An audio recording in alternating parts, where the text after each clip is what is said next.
Greetings.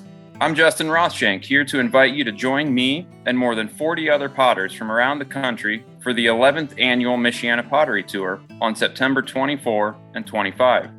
You'll find a list of all the participating potters, links to all our web stores for online shopping, a tour map, and more information at MichianaPotteryTour.com or on our Instagram page at Michiana Pottery Tour. I hope to see you there.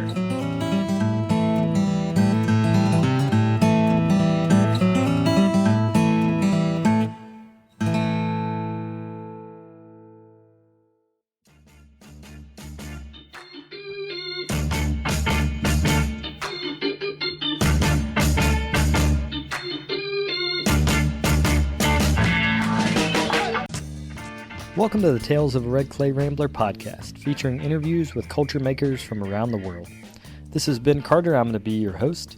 If you'd like more information on the show, please visit our website, talesofaredclayrambler.com.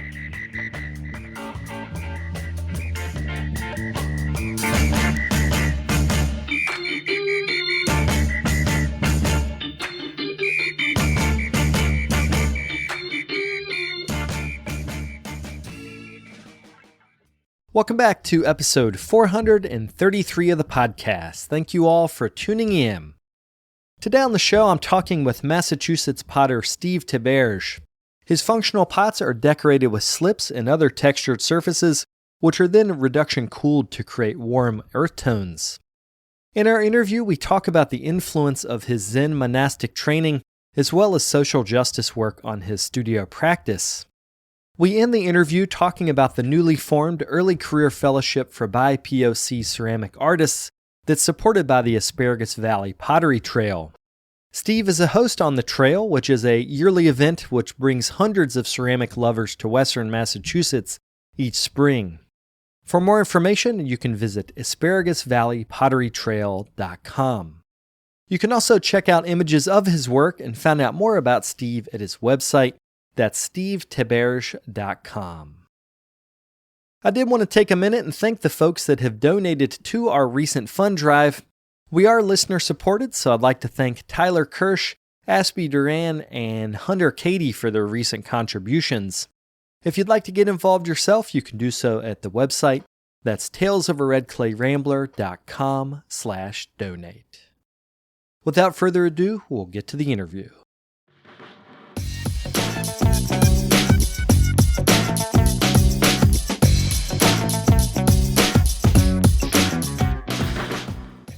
So I was listening to you talk. I think this was a video you made for a show you were in maybe 2020 that's on your website. It was a Field and Supply show, I think. And you talked about that you had dropped out of high school to then go work with Mark Shapiro. So talk us through being like, I'm not going towards academia. I know what I want to do. Yeah. I mean, it was a very... it was an interesting moment, I think, in my life. And then I think also in the community that I grew up in, and an interesting moment educationally, right? So this is the mid 90s. I dropped out of high school in 96, pretty much the day after I turned 16, I think. And for me, growing up in a really sort of vibrant college town with a really strong creative community, political community, activist community, I had a very clear sense of where I wanted to go in my life. And, while I wouldn't say this is true for everyone, for me, it felt like being in a more formal kind of high school environment was really keeping me back from that. And so my family was quite supportive. And so, I kind of took a little bit of a gamble and left high school. And in that time, did a number of different things involving I was taking classes at a community college. I was working. I was very involved in some local youth organizing and social justice work. And had also gotten very interested in clay, and that had happened kind of at an early age. And so when I kind of happened to meet Mark through a friend, and he invited me up to come help out with the firing, kind of as these things happen, right? You meet somebody, come on by, put some wood in the kiln, and a relationship can emerge. So he was at a point where he was looking to take on an apprentice. I was at a point where I was looking to really kind of deepen and clarify, I think, my creative practice, and kind of do something seriously. I remember really clearly having this feeling at that time, I want to do something for real. And so it was perfect timing. So I ended up training there for just about 2 years, just over 2 years, from when I was 17 to 19. So it was a very, what's the word? A very kind of like transitional, important, right? Like pivotal moment in our lives. I think when we're really understanding who we are in the world and sort of what it means to interact with other people, we're sort of on the cusp of adulthood. And so being in that environment and having that kind of like profound creative influence, but also I think being trained how to work, how to be like in my body in a space with other people and with materials, and usher something through to completion was really a powerful thing for me at that age. So at that point you were moving, right? I mean, you're not from the exact area that he's from. Is that right? Oh, I'm from about 45 minutes away. Oh, okay. So did you commute back and forth? I did. So I moved out of my folks' house when I was 17 and, got an apartment in the next town over, which was about 20 minutes from Mark's studio. So it was a very reasonable kind of commute for me. And so, yeah, I mean, at that point, I was working part-time in a movie theater and then apprenticing with Mark, going to shows, chopping wood, mixing clay. I mean, all the kind of things. So it really was a pretty immersive experience for me at that time. Yeah. At that age is particularly important, I think, because it's a good time to become obsessed with something, because your brain is, I feel like the adolescent brain is looking for something to latch on, whether that's an identity, whether that's an art practice, whether some people that's sports, some people, it's activism. But it also is a time in which you can get so myopically focused that you forget about the outside world. And I feel like being in rural Western Massachusetts, you can also forget about the outside world. So can you talk me through about how that bit of learning sort of adds to the bigger person you are today, but look back on it as you as a teenager? Because it was a very impressionable age to be doing that. Yeah. I think for me, what was happening at that time is I felt very torn. And like, this is a thread that continues on through my life, is I think feeling pulled in multiple directions. And I think many people do, right? I'm not unique in that way. So, at the same time that I was training with Mark, I was also very involved in a lot of local organizing work. And so I think that that actually kind of helped with that kind of narrow vision, right? I think being involved in social justice movements that were happening nationally and internationally, that were connected to what I was working on locally, really helped expand my understanding of who I was in the world. And so, yes, there was this very kind of like concentrated, distilled mist in the mountains and smoke from the, from the kiln. And that was, half of my week. And then the other half of the week was really being kind of deeply involved in community organizing work. At that point, really focused on work around prisons and global justice. This was right around when the Battle of Seattle happened, and there was a real shift in, I think, certainly within the U.S. in perspective around global equity. So, yeah, I mean, I think you're right. I think it's very, very easy to get very, very concentrated, as you said, kind of in one arena, but either because of my distracted nature or my sense of being pulled in many directions, I didn't actually feel that at that time. Well, let's talk about your work in prisons. I know that you've started, it's a book project, right? Where you send books in. Yeah. So that's kind of right around the same time. Yeah. Tell me about that. Yeah, you did your research. I was involved in a local group of people who were doing work around the death penalty. And then we started a group mailing books to prisoners. And so this is a national project. People would start chapters all around the country. And it was a very simple task, right? There's a real shortage of reading material in prisons. At that point, people could write to us, like send us a postcard. And if they had a topic they were interested in, we could mail them a book on that, or just like send me anything, send me a novel, regulations in prisons have changed radically since then. And these projects do still exist, but they're much more kind of restricted and regulated in terms of what kind of material can get sent in. But yeah, I think also it was a very natural fit, living in an area with 5 large universities, lots of books floating around, lots of people trying to figure out what to do with them, and a very clear destination where they could actually be made use of and really appreciated. Yeah, I was involved with the prison project where we were corresponding about meditation and about different things in California. And what was interesting is once the prison system knew that you were a group that was willing to interact, all of a sudden there were people in Minnesota prisons that started writing to the address, and all of a sudden it was like this deluge of people, and it was really hard for, I was not organizing it, I was just a participant, but my friend who was organizing it, he was like, I know these people need the correspondence, like they need the help, they need the help with their practice, but there's only so much of us on the outside. And I think that's often what stops people from doing work with prisons is that it is overwhelming. If you are not in that system, and if you haven't personally existed in that system, I think it's easy to push it out of your mind and just say like, well, maybe we'll do that later, or maybe it's like all such social justice work. Unless it's literally in your backyard, you often can push it away. So how did you sort of, not leverage, that's not the right word, but how did you take that prison project and how did that inform other work that you've done in social justice?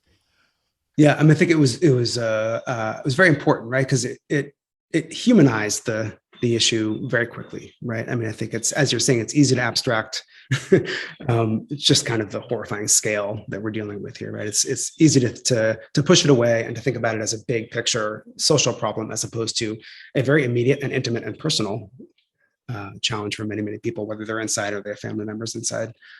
So I think starting in a place that was very like human scale, that was about handwritten letters and handwritten envelopes. I mean, there was just something very intimate about that. I think was a helpful foundation for when I moved to New York and got very involved in an organization called Critical Resistance, which was sort of one of these early prison abolition organizations that was doing a lot of very kind of creative and innovative and critical thinking around our justice system and what possibilities could exist outside of it. So having that foundation, I think, allowed me to jump into that work in the city in a very different way, and to connect people in a different way. It was really was a useful starting point. So it seems like you've almost had parallel paths going. You have organizing and nonprofit work, and then you also have pottery making. Do you think the structures of one or the other influence each other? I think there's lots of things that tie them together, and there's lots of things that are not the same, right? But for me, some of the interesting threads involve understanding our work as a lifelong process that has begun far behind the day we were born and will extend far beyond the day we die. And I think for me, the power is kind of placing ourselves in that continuum and understanding that like the work didn't begin with us and it won't end with us. And I think that's true for my creative practice. And that's certainly true for any kind of movement work we're going to engage in, or community work, whether, it doesn't have to be a specific political issue, right? I mean, and I think that can either be a frightening, kind of horrifying thing to think about, or it can be like this profoundly liberating, beautiful thing to understand that we're part of this huge river moving in all directions at all time. And what a joy, right? What a joy to feel like a part of that forward motion. So I think to me, though, like that's kind of the parallel line, or the parallel sort of connecting thread, is this sense of this expansive sense of context. That's quite moving. So I wanted to bring your Buddhist practice into this. At what point did daily meditation and specifically studying in Zen monasteries come into your story? All this stuff kind of crystallized. I've been doing the same thing since I was 15. Basically, like I had a couple good ideas then, and for whatever reason, that kind of like my early teen years were really. I stumbled across some of the sort of core organizing principles of my life at that point, and I've been circling around them ever since. So around the same time, I got interested in clay, got interested in movement work, and I discovered meditation at that point as well. And so, I started doing work with, or going to retreats at a Vipassana meditation center close by.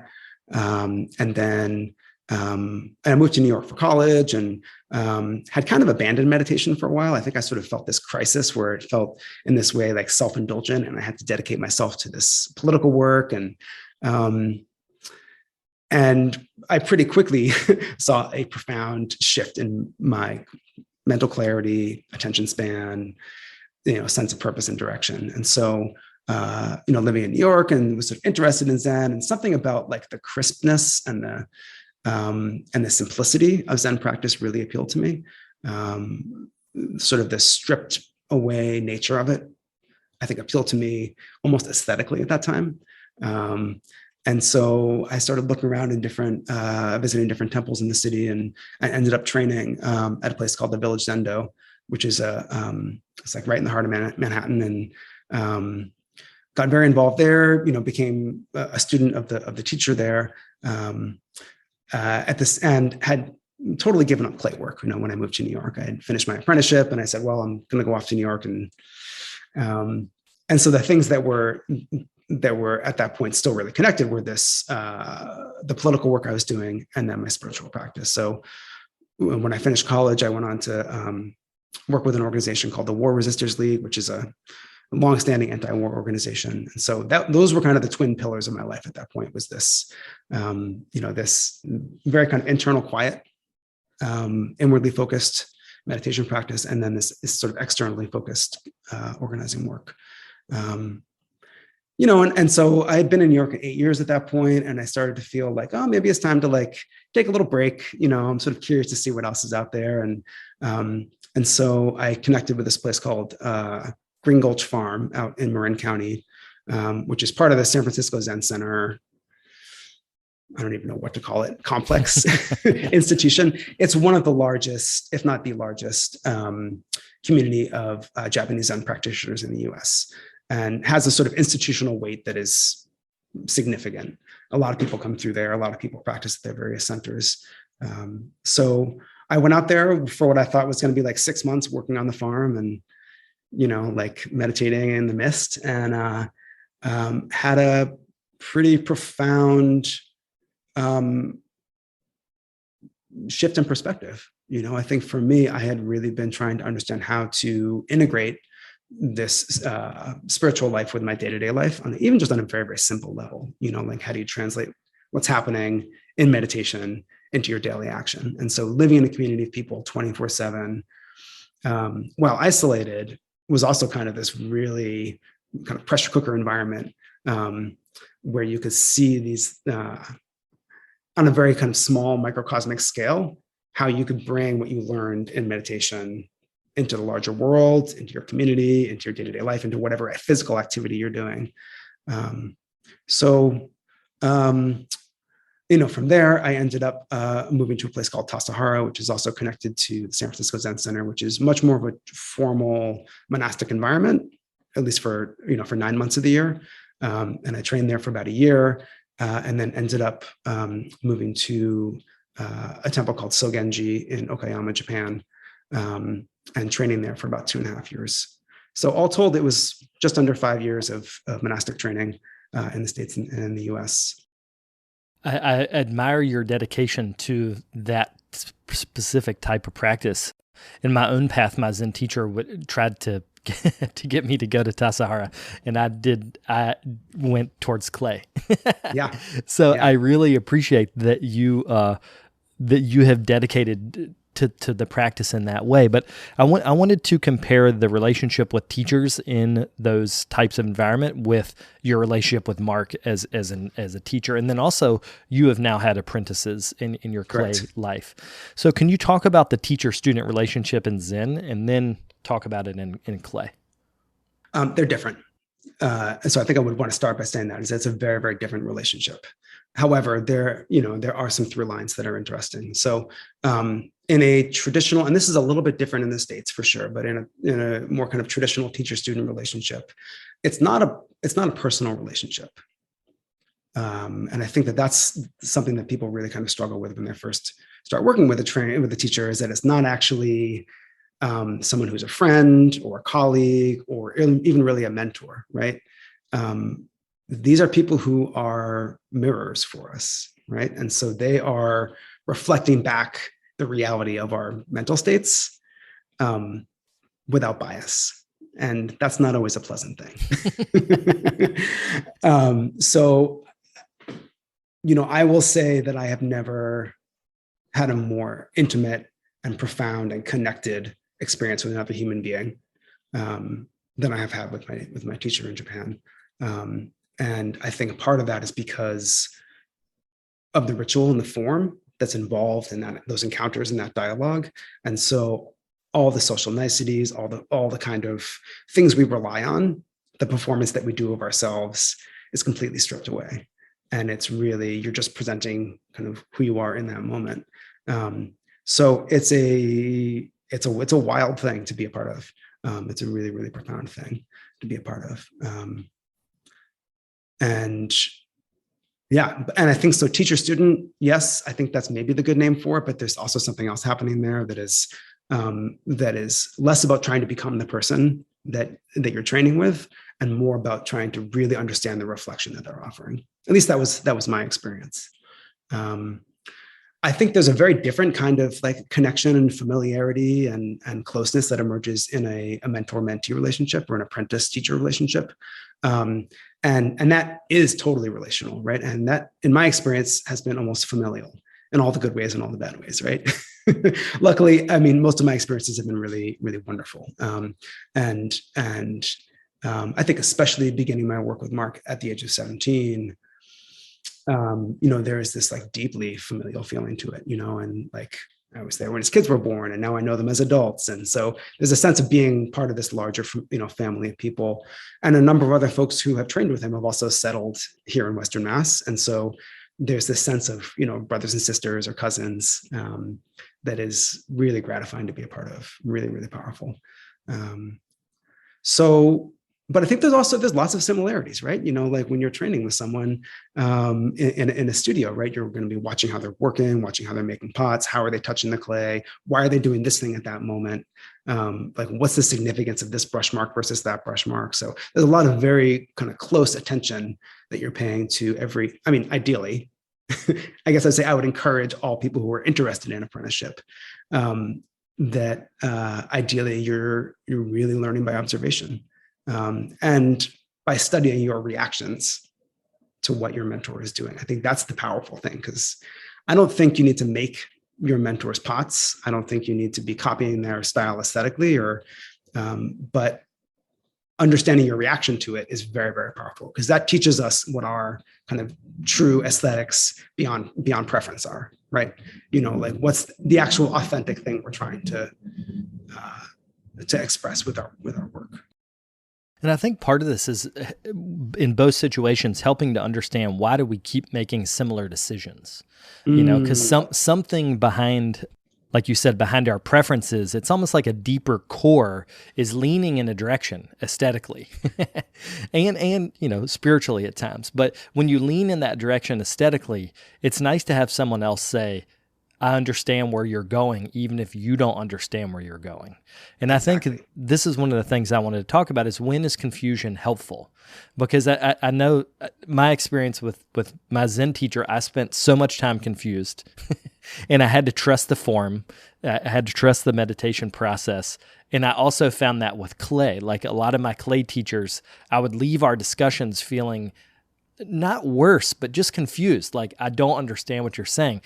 But when I could sit with that confusion, new ideas would happen. Like there was some creative spirit in that confusion. So what is your experience with that?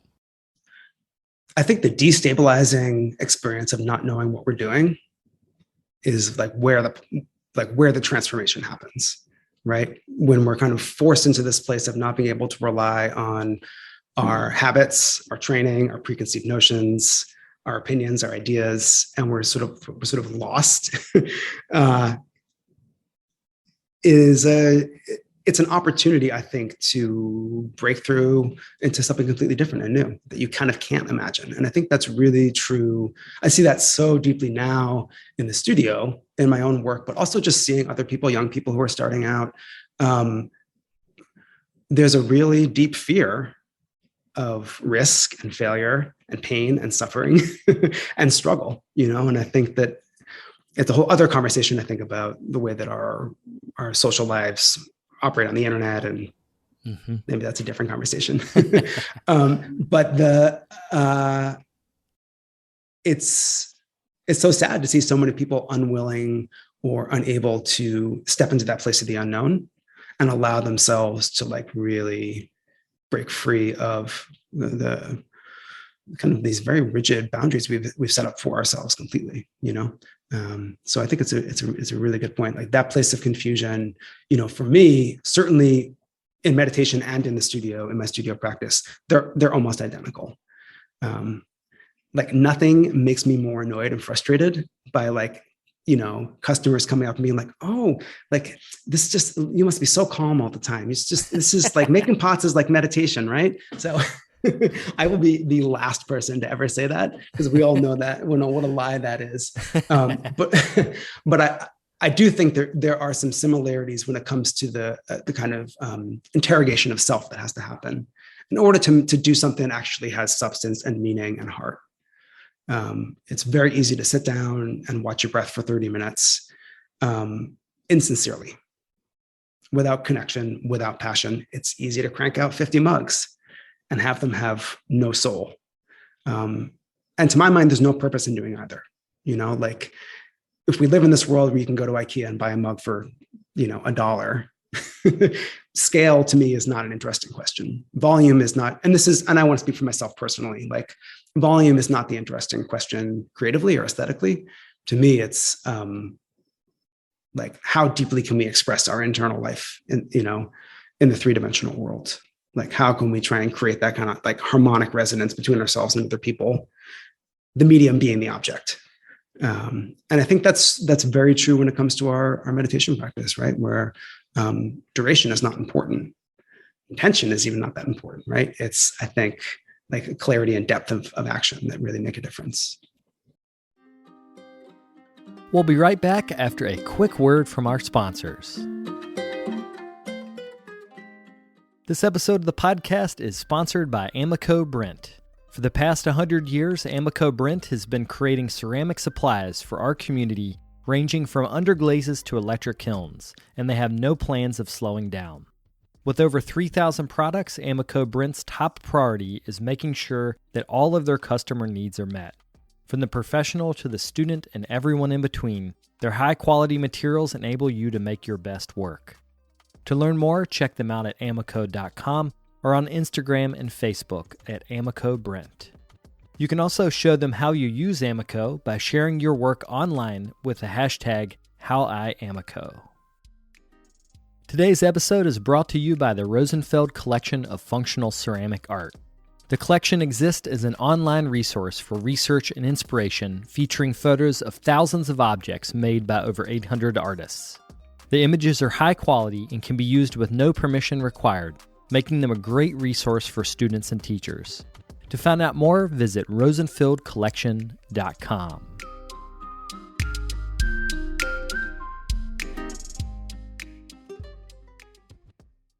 Can you talk about developing your aesthetic in terms of surfaces? I know that a lot of the forms that you're making, you'll often show them in, like small groups of 4, like let's say some small teacups, and you'll show them in groups of 4. So it's really the subtleties of the surface that is the comparison there. So can you talk about getting to the surface? So I grew up in New England and, have lived a good portion of my life here. And, one of the powerful things about being in this place visually is like how clearly we see revealed the passage of time, right? So this is this part of the world where there's these old mountains and old forests, and there's abandoned and crumbling textile mills and paper mills. There's tobacco barns that are falling down. There's abandoned farm equipment in the fields. So there's this sense of history and decay and the passage of time that is, it's everywhere, right? It's sort of unavoidable. And so for me, the surfaces that I'm working with are really trying to understand like how to articulate and communicate that passage of time. And, I think like one of the things that I'll say sometimes is, I'm trying to make work that looks like it was made yesterday and then buried for 1,000 years, Yep. So I want to be making work that feels like, I think, connected aesthetically to contemporary design and the contemporary questions we're having about form and about function and, certainly global influence, in our work. But I think I'm also really interested in trying to tap into this sense of like timelessness with archetypal forms, right? Like none of us invented the bowl, none of us invented the cup or the plate, but there's a way, as we were talking about before, where if we can tap into this like expansive 360 sense of past, present, and future, that to me is really interesting. Like what is like the deepest and truest and most core essence of these forms. And so for me, working with very simple forms and very like a kind of a stripped back palette of materials, I have like a couple glazes and a couple slips, and really trying to see like sort of what I can pull out of those. I think I will also say about that the current body of work that I'm making, that I will continue to make for sure, I think it came out of a period of like confusion and some sadness and some darkness in my own life. And so there was a certain kind of maybe longing or regret, or there was a tone of that entered into working with this palette, certainly in terms of color, but also in terms of doing the reduction cooling, which is this very kind of austere and subdued, at least in the way that I do it, a palette.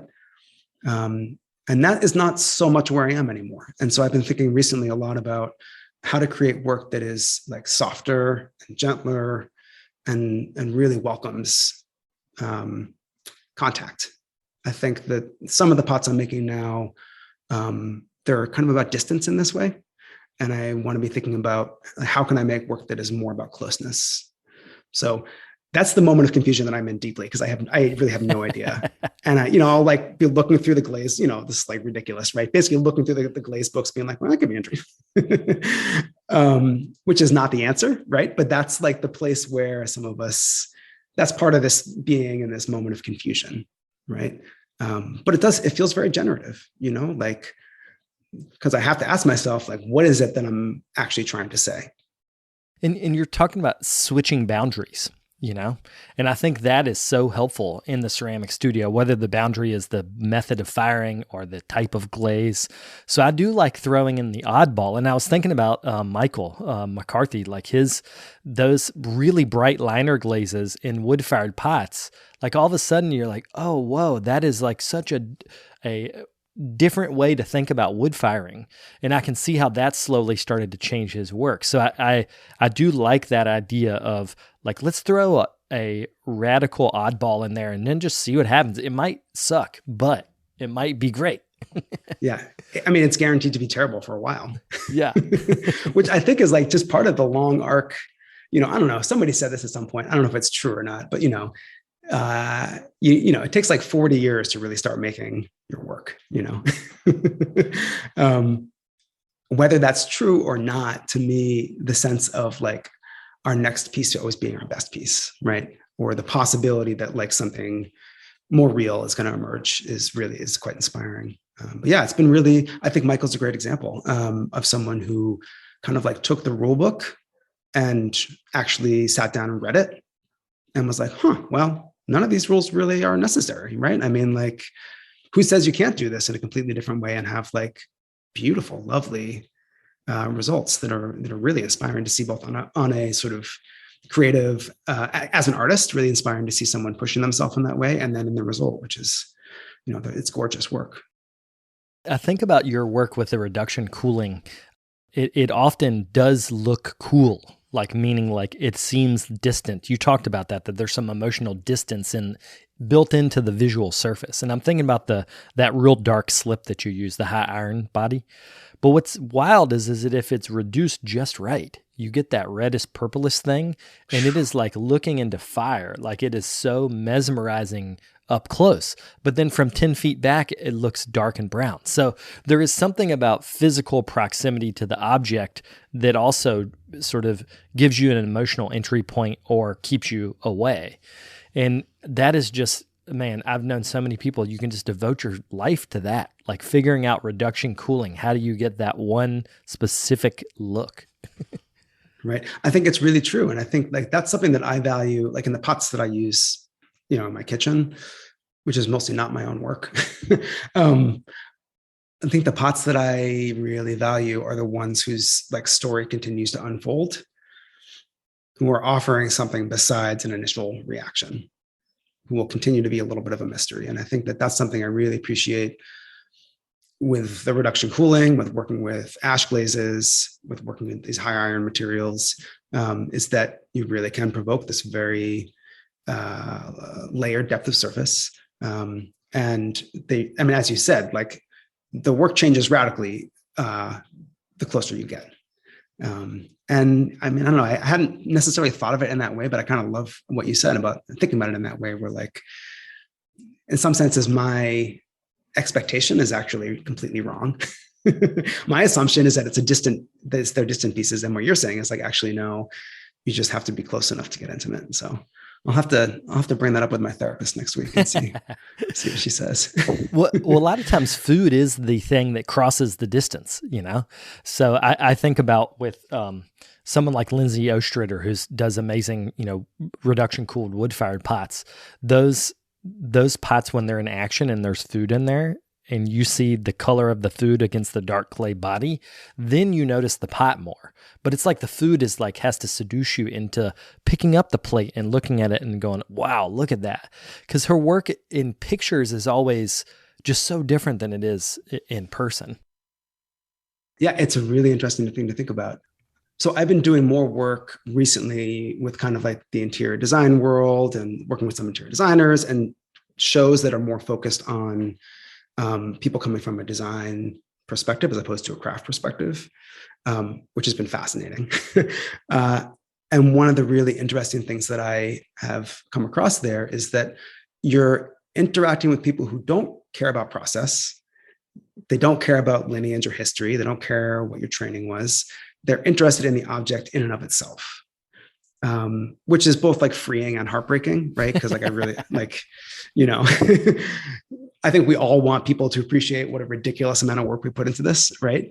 But it's also kind of incredible because they're just responding to the thing itself, and they're not responding to any of these preconceived notions about what a good pot is or what a bad pot is. You know, mixed results, right? I mean, I think that there's a lot of work out there that is getting some traction that maybe is less cultivated than it could be. But for me, it's been another one of those moments of confusion that really leads to having to do some self-interrogation. So, you know, like, well, so who am I if I'm someone who like really identifies sort of deeply as a craftsperson coming from this sort of like stoic craft lineage and apprenticeship. And, you know, so much of the work that I do in the ceramics community now is really about apprenticeship. And then what does it mean for that whole story to be gone? And it's just the object with like one light bulb. So it's wild. It's wonderful. You know, it's really interesting. I don't know how that connects to what you're saying about Lindsay's work. But there is something about, maybe it's about context and presentation, you know, and how I think when you're making quieter, subtler work that demands you get close to it, you do kind of have to reel people in, right? You have to have the beautiful lemon or the nice lighting or whatever it is to get people to encounter something that is making a request of them, you know? I think with some approaches to surface, there's a less powerful request being made. It's a less demanding request. You can respond very quickly to, you know, something dunked in a bright blue glaze, and that's that, right? You know, someone like Lindsay, whose work really demands you pay attention, you know, because she's working in this way that is so refined, right? I mean, the line quality, the edges, the surface, the form. There's nothing to rely on or to hold on to. You have to really just encounter the thing in and of itself, right? It's challenging. And I would sort of hope that for all creative people and for all ceramic artists that like our work demands more than a superficial look, you know? I mean, that kind of is, for me, at least the goal is that it's something that continues to unfold over time. One of the pots that you make that I feel like is particularly different than the others are these big hand-built trays, which is, I think it's a hexagon, right? Yeah. They're very dark in color, but they're so precisely in their form that it's very different than, say, the big altered vases or a big jar or a cup, you know? Yeah.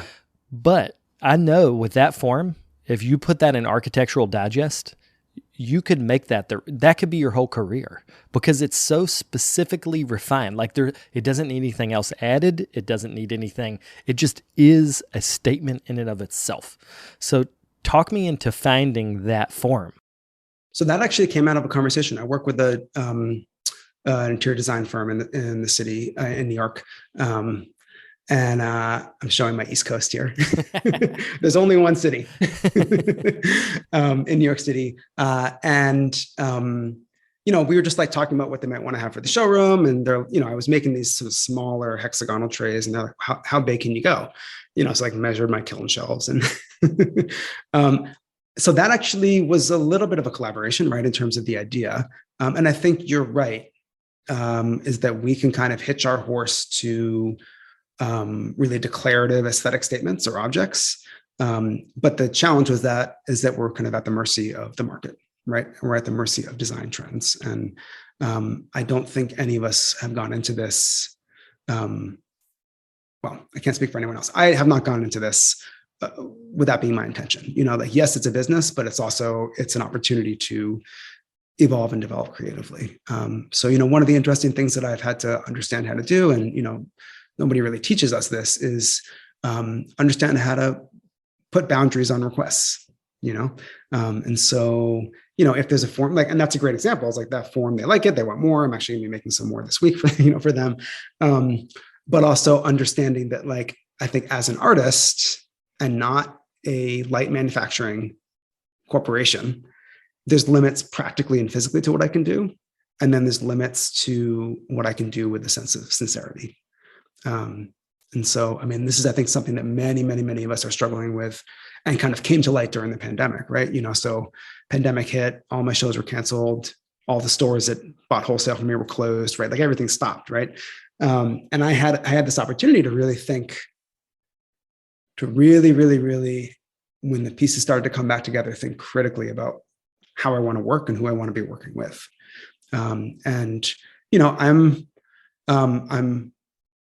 I work steadily, but I'm not the fastest potter around, and I like to work slow. It's like, treadle wheel, soft clay, looking out at the trees for a while.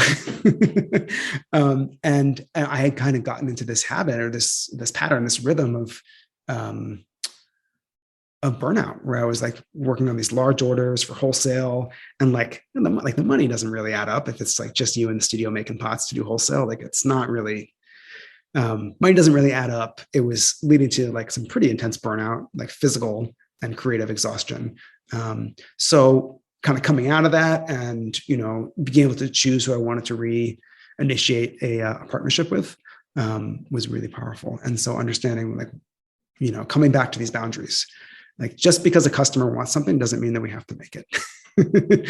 And I think that it kind of comes back to this question of just like maintaining a consistent and close relationship to the big picture, right? Like, this to me is really the question, is like, how do we keep our eyes on that much larger prize, which to me in our lives is like creative truth and expression. So yeah, it's it's a complicated thing to interact with, right? In terms of thinking about, I think as modern craftspeople, what is our relationship to stores, to craft shows? Who are we making money for? I think these are very live questions. And the model that I was trained in is completely irrelevant now. Like the idea that you can go do 4 or 5 craft shows a year and make your entire living from that, those days are over. And maybe that's not a bad thing. I don't know. But I think that we are collectively in a moment of confusion. We both started our training in the 90s, and that was like the golden era. Like, I remember people saying, oh yeah, like so-and-so made $30,000 at that craft show. And I'm like, what? Can you imagine? Like, that's insane. Also, how many pots is that? That's crazy. Yeah, totally. Well, I wanted to wrap up talking about the Asparagus Valley Pottery Tour and some new initiatives that you guys have there. So first, describe the tour and what region that covers there. Western Massachusetts is a really we have a really kind of thriving and energetic clay scene around here. It's a wonderful thing to be a part of. And we're lucky enough to be able to support kind of 2 large studio tours in the region. So I'm a host on the Asparagus Valley Pottery Tour, which was started in 2005 as a sort of a small studio tour with a few different ceramic artists. And then since then has grown and expanded and is now, a pretty significant big event. So I joined as a host last year. Which has been a real pleasure and a real honor and a wonderful way to kind of feel rooted and connected to the place that I'm from too has been quite powerful. I would hope, as with almost every other institution within our ceramic community, there's been a very live and very energetic conversation around diversity in the field, access for artists of color, power imbalances and power dynamics within sort of the established institutions that we have. And so, we kind of just have been having an ongoing conversation about that. I think, exploring, grappling, discussing, digesting, both, the fact that the tour is a very, all the hosts on the tour are white, our field, in terms of who has been represented within the media and within kind of the sales opportunities of our field. At least the concept is that it's a very white field. I'm not sure that's really true, but in terms of the presentation that we get fed back to us, and thinking about what are some ways that we can start to proactively and energetically and joyfully counteract this, the trend that we're facing. So we are starting a project this year. The applications are open now, and they're going to be open until October 15th, 2022. And it's an early career fellowship for BIPOC artists. And so the intention here is that, we were talking about, well, how can we actually, provide an opportunity to people? How can we enter into this conversation in a way that feels like useful, effective, and also makes use of the resources and tools that we have. And there are so few opportunities for young artists in general, and young artists of color in particular, to be a part of these established either studio tours, events, big shows at all the big galleries. Because as we were discussing this earlier, one of the wonderful things about our field is just how relational it is, right? How connected we are and how so much of this happens. We get invited to do this thing because we know somebody, we're friends with them. And so much of it is about a personal connection. But that also means that if you don't have those personal or professional connections, you're left in the cold, right? And so shifting from an invite model to an application model, I think is going to be a small step towards addressing that. So the idea is, and we're starting off, kind of small this year as our first year, but it's an application process for young ceramic artists of color who are making functional work. It's a pottery tour, and so we have to be clear about who's coming and what our customers are looking for, who are in the first 5 years of their career. And it's a very simple application, basically just a few images and a short statement kind of talking about your work and how this could be useful. And the recipient is going to get a free booth fee, a place to stay if they'd like it, and some assistance with setup and logistics if needed. Not everyone is going to need that. And a small travel stipend too, because when you think about the kind of overhead, and this is radically different than when you and I were coming up, right? The amount of overhead involved in doing an event like this, even for somebody coming from 3 hours away, like gas is not $2 a gallon anymore, right? So thinking about the ways in which we can facilitate that experience, kind of take out some of the overhead that is a huge barrier to a lot of people who are getting started. They're probably working another job. They're just starting to sell their work. And so the idea of putting $500 towards a sales opportunity that doesn't necessarily, there's no guarantees at a show, right? Is a step. So we're really excited about it. We've gotten a great response. And I think it's going to be, I'm also hoping that this is kind of a model that people feel like it's appropriate for their events. So I would say personally, like my intention here is like really trying to shift our focus from conversation to action. I think it's very easy to have a very long extended dialogue that sort of feels like, because we're talking about this question of exclusion, racism, white supremacy in the field, that we're somehow addressing it. And while conversation is the first step, I think it actually takes and this is actually a very simple thing, right? It takes concrete, clear, decisive action to actually shift the power dynamic and to shift the way that we're working. So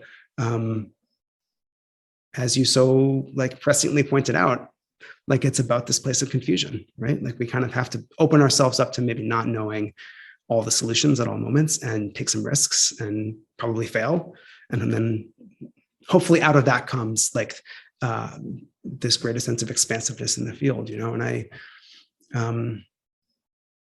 to my mind, this is this like incredible, joyful opportunity. Like what a great thing to be able to be a part of, you know, like, and I think for some people, it's easy to get trapped in a place of despair or hostility or feeling threatened or feeling attacked, which is a very kind of like ego-driven place to land, right? And if we can shift our perspective to, you know, like one of abundance as opposed to one of scarcity, like what a great thing. All the incredible opportunities I've received in my career, all the people who've given me a hand up at certain moments, like what a profound joy to be able to do that for someone else, you know? And is this slightly more formalized than it was for me? Yeah, but so what? It's great. Yeah, that's a very long-winded explanation where we're trying to go with this. Well, for the details, people can apply on the website, what is the website? Yes, the website is asparagus.valleypotterytrail.com. But if you'll just look up Asparagus Pottery, you'll probably get to it. And so all the info is right there on the website. You can click. It's just a very simple Google application, Google form. And folks are welcome to reach out to us if they have any questions or concerns about it. And that deadline is October the 15th. And then when is the trail? The trail is at the end of April 2023. So it's a good amount of time to prepare. And I will say it's a great sales opportunity. You know, I think that like that's the thing that is really powerful about being part of these events is that we have thousands of people come to the event and it's in all the media in the area. We get coverage by the Boston Globe. Like it's an opportunity, I think, to connect to customers if you're not in the region, to connect to customers across New England. And, you know, we've seen like a very steady increase in attendance and sales overall. And we've seen our guests in particular have an increase in sales every year over the past number of years. Well, thanks for taking the time to do this. It was good to talk. No, it was my pleasure and honor. Thanks for having me on. Yeah. And also I forgot we should plug your website so that people can buy the work as well. Yeah. So it's just my name. It's stevetheberge.com. That's STEVETHEBERGE.com. And then Instagram is Steve Theberge Ceramics. Thanks. Good to see you. Yeah, you too. Thanks so much.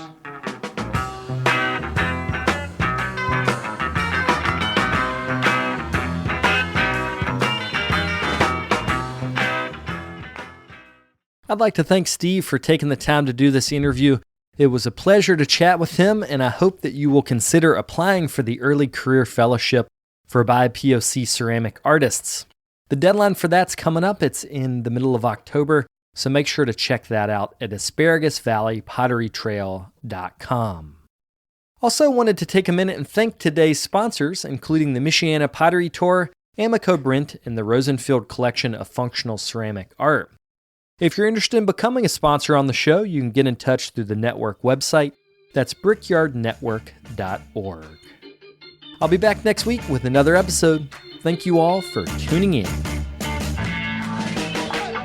If you'd like more information on the artists on the show, or if you'd like more information about the workshops and events that I'll be having in the next couple months, you can follow me on Twitter, Instagram, and Facebook under Carter Pottery. Another great way to support the show is to leave me a comment on iTunes. To do that, search Tales of a Red Clay Rambler under iTunes Podcasts, and you'll find a page that's linked to our show. Thank you guys for the support.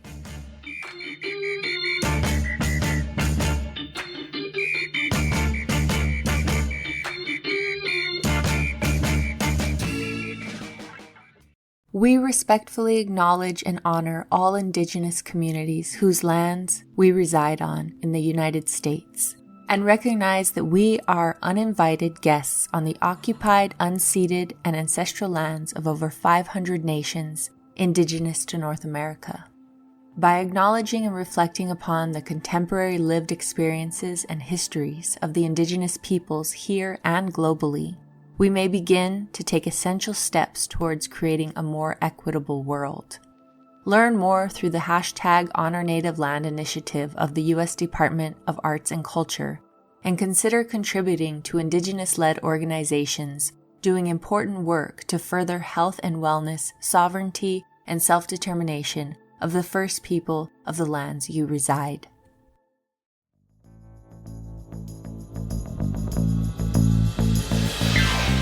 This podcast is a production of the Brickyard Network, an extension of the Archie Bray Foundation for the Ceramic Arts. To find out more about our lineup of ceramic podcasts, visit brickyardnetwork.org.